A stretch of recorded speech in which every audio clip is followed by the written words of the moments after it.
All of you know this, I know, but it's worth remembering because the second slide just makes it a little more easy. So this is an indication only. So this is where if you're looking at someone, if they look, these are.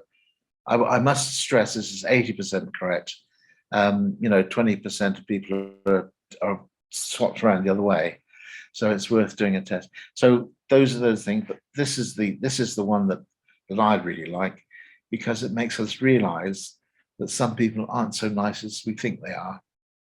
Hi there, Adrian here, and this is a video from a Zoom session that we do. We do these Zoom sessions every Sunday, and we take questions and answers from the audience, some of our students, some of our members. We never know what questions are coming up, so I'm always excited to do these sessions, and I hope to see you at one of them. Make sure you hit the subscribe button below and check out the other playlists that we have. Thank you, enjoy.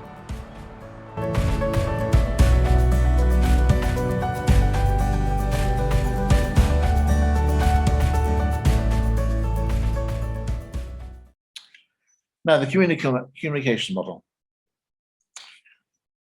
As it says here, we all know this, it's quite simple. Visual, what we see in our mind or in reality. Our auditory, the sounds we hear. Kinesthetic, our touch, sensations, emotions. Olfactory, smells, and gustatory tastes. Now, many people, I had a very strange experience the day before yesterday. And, I'm not terribly kinesthetic. I am, but I never show it normally. But I gave an interview for Phoenix TV in Hong Kong about the Queen's 70th year, whatever it is, Platinum Jubilee. And something touched me so much that my emotions just overtook my words. And that's something that doesn't happen to me very often.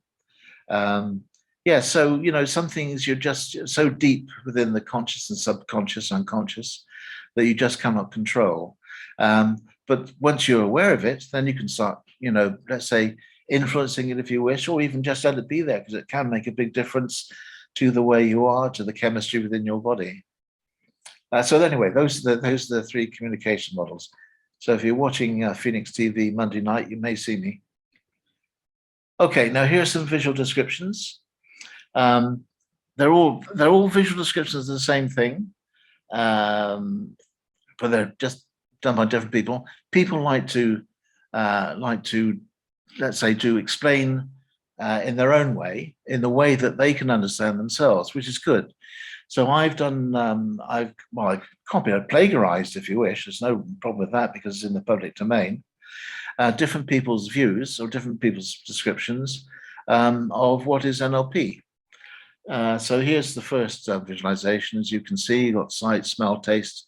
I would say it's pretty self-explanatory, really. So here's another description, exactly the same, but different.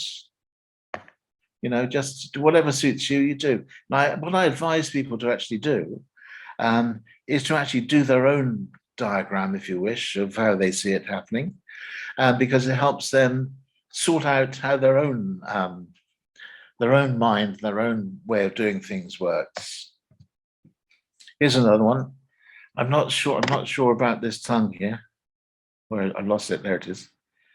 I worried what that was, but it's a tongue apparently. Okay, but it's another way of just diagrammatic way of doing things.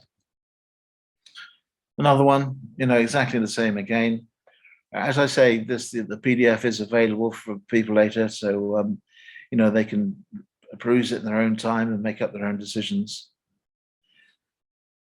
Now, we absorb through our sensory things. I don't know how they work this out, but 2 million bits of information a second. Now that's phenomenal. How on earth comes at this very moment? Well, gosh, that's about 6 million bits in about 3 seconds, And what have we done? So there's a lot of information going in, and within that, we distort it. We, do certain things. I'll come to a more detailed thing when I come to mine, because I'm more comfortable with my own actually. An easier one, it's information in, results and fun out. I prefer the fun bit. Now here's another person's description of it. but they've included the unconscious and conscious, which is, of course, a very important part of the way we think and the way we and the way we decide things or interact with people or what have you. Okay, now what about eye movements? We all know about these, I think, most of us anyway. We have the visual remembered, we have the visual constructed, we have the auditory remembered, the auditory constructed, the auditory digital, okay? That's when they're sort of, yum, yum, yum, yum, yum, and also the kinesthetic, when they're feeling what they're doing. All of you know this, I know, but it's worth remembering because the second slide just makes it a little more easy. So this is an indication only. So this is where, if you're looking at someone, if they look, these are. I must stress this is 80% correct. 20% of people are swapped around the other way. So it's worth doing a test. So those are those things, but this is the one that I really like, because it makes us realize that some people aren't so nice as we think they are. So here we are. So when we're constructing things visually and auditory, we're either constructing it or we're lying. That's like these body language experts and the police and what have you, they're all taught this.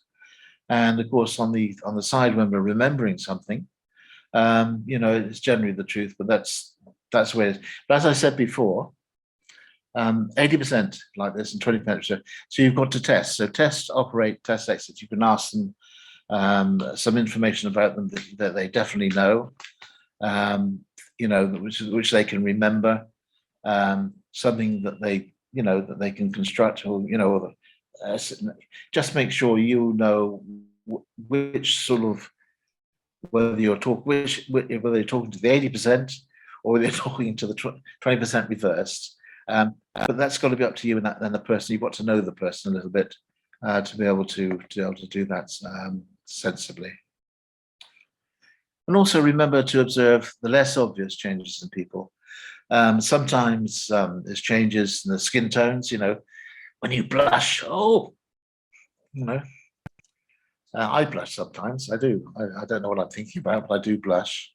When people breathe, when they're scared, when they're interesting. And also, you're just fidgeting. I'm fidgeting now, funny enough. Changes in posture, arm positions, eye contact, or aversion to the eyes, the smile or lack of one. It's a bit of a giveaway sometimes.